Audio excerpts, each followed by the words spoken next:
Эта опера входит в пятерку самых часто исполняемых в мире. Ее называют одним из высших проявлений веризма в музыке. Этот шедевр Пучини создал за 8 месяцев.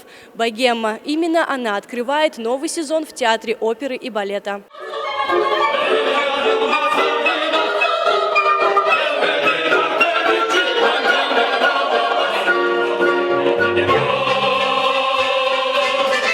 В основе спектакля раннее искусство модернизма. На сцене история о нищей интеллигенции парижского латинского квартала. Сочельник, обшарпанный чердак, на нем 4 друга. Художник, поэт, философ и музыкант. Молодые представители богемы независимы, полны надежд и мечтаний. По мановению руки режиссера Карла Сергучева перед зрителем оживает Франция XIX века. Эпоха со всеми ее противоречиями и очарованием.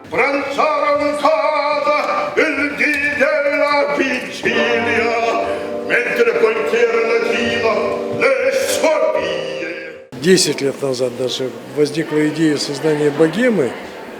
И для того, чтобы ее создать, мы решили с главным художником театра поехать в Париж. И 3 дня мы бродили по Монмартру. Ходили по старому Парижу, просматривали все. И это было очень... И вдруг неожиданно стали возникать образы и какие-то вещи. И поэтому часть этого мира по характерам, по ситуации перешло через нас, вошло в нас. И сегодняшний спектакль, он абсолютно соответствует тому спектаклю, который мы начали работать 10 лет назад. Партию влюбленной Мими в опере исполнила Марина Силина. В этом году заслуженная артистка Республики и России отмечает свой юбилей и 30 лет со дня начала театральной карьеры. Это, конечно, влюбленная девушка, которая проносит свою любовь довольно трагично.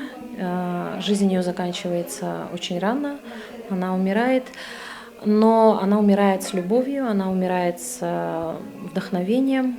И это наверное, основное, что любовь вечна, получается. Богема шествует по миру вот уже 2 столетия, но на подмостках театра, оперы и балета ее не было давно. Поэтому нынешний показ можно смело назвать второй премьерой. Еще одним приятным сюрпризом для зрителей оперы стала Алевтина Иоффе, дирижер из Москвы. Работа дирижера на сегодняшнем спектакле – это большая удача. Алевтина, она достаточно молодой дирижер, но она очень цельный человек, она ищущий человек, умеет открывать музыку и открывается сама вместе с оркестром. Судя по звучанию оркестра, дирижеру удалось донести до музыкантов все нюансы партитуры. Каждая секунда, каждое мгновение музыки были наполнены смыслом. 48 музыкантов и 8 ведущих солистов. В их исполнении старая история любви звучала современно и так близко каждому в зале. Кристина Ясинская, Айсен Попов, Якутск ТВ.